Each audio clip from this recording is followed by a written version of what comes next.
So what's wrong with business investment anyway? This is a question that seems like a common sense answer, but it's at the heart of this reconciliation bill. Joining us now to talk about it, we have Senator Mike Crapo of Idaho.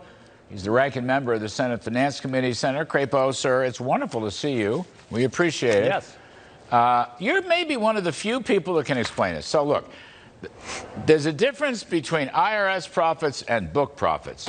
And as I understand it, I've been trying to say this, in 2017, you were a leader on this.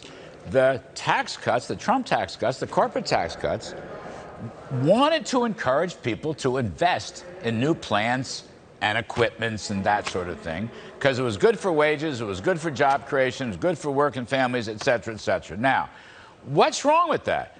I don't understand. If someone has a lower IRS tax rate, we knew this was going to happen. Why is this such a bad thing that has to be zeroed out?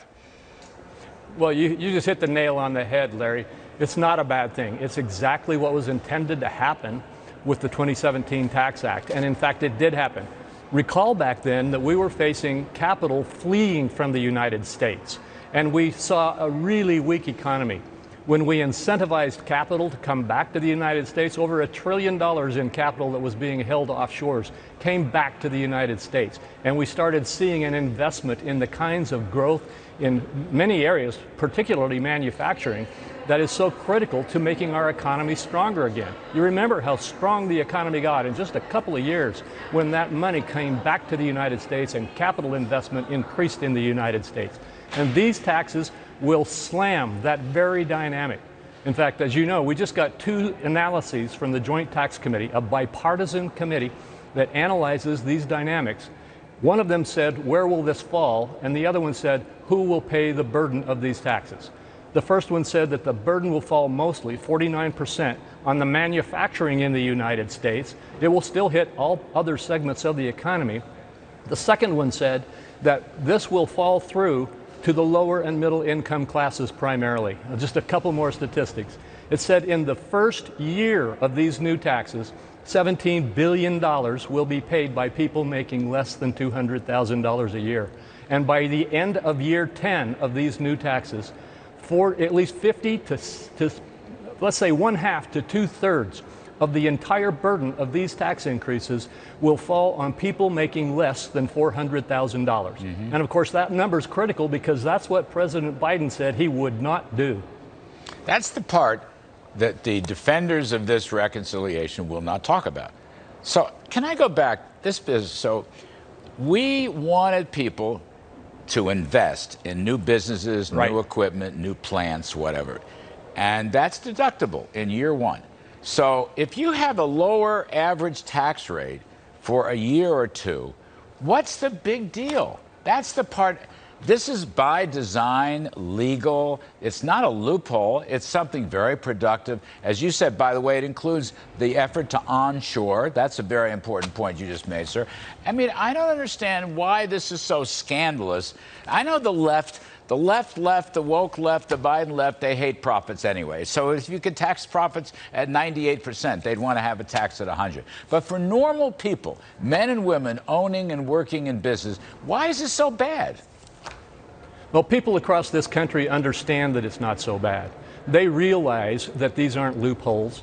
This is exactly what Congress intended with the research and development and production tax credits and deductions that was authorized by Congress for this very purpose. It grew the economy. It grew wages. It increased employment. And it made our economy much stronger with the kind of capital investment that makes us more competitive against China and against Russian activities and other malign activities from nations across the world trying to steal our markets.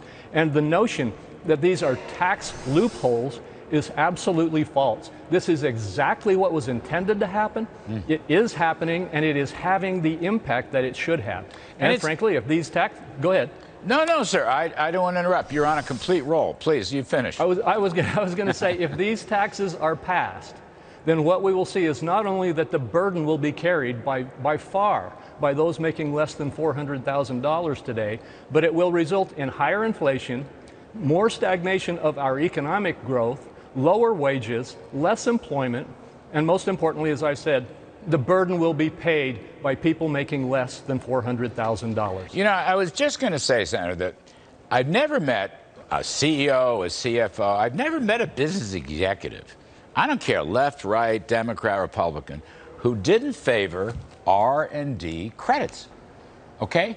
What this bill says is you can't do that, or you're going to have to cut back on that. I mean, everybody wants that.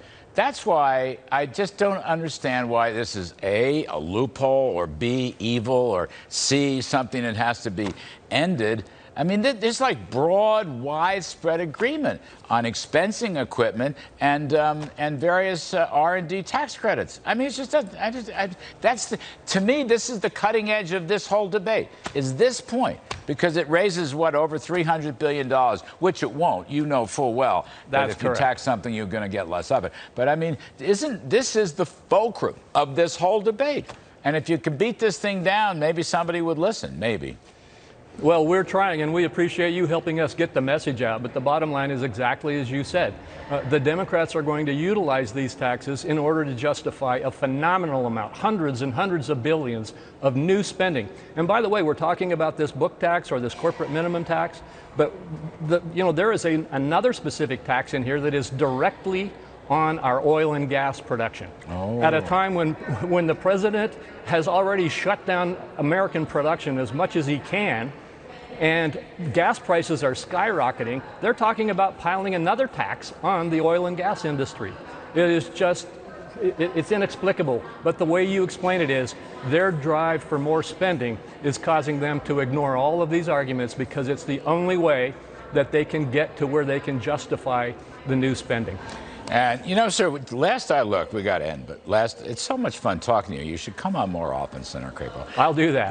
Last I looked, revenues, tax revenues as a share of GDP was around 20%, which I think is some kind of historical, interplanetary, intercontinental high. And they want even more revenues. That's the most incredible thing of all. Anyway, more to be revealed. That's right. And by the way, let me just say, Larry, you're right. We used to hover around 17 to 18%. Yeah. Now it's up over 20%.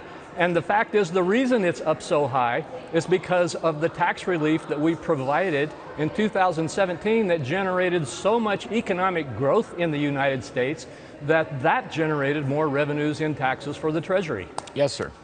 Senator Mike Crapo, I hope you'll come back, sir. We need you. I'll do it. All right. Take care.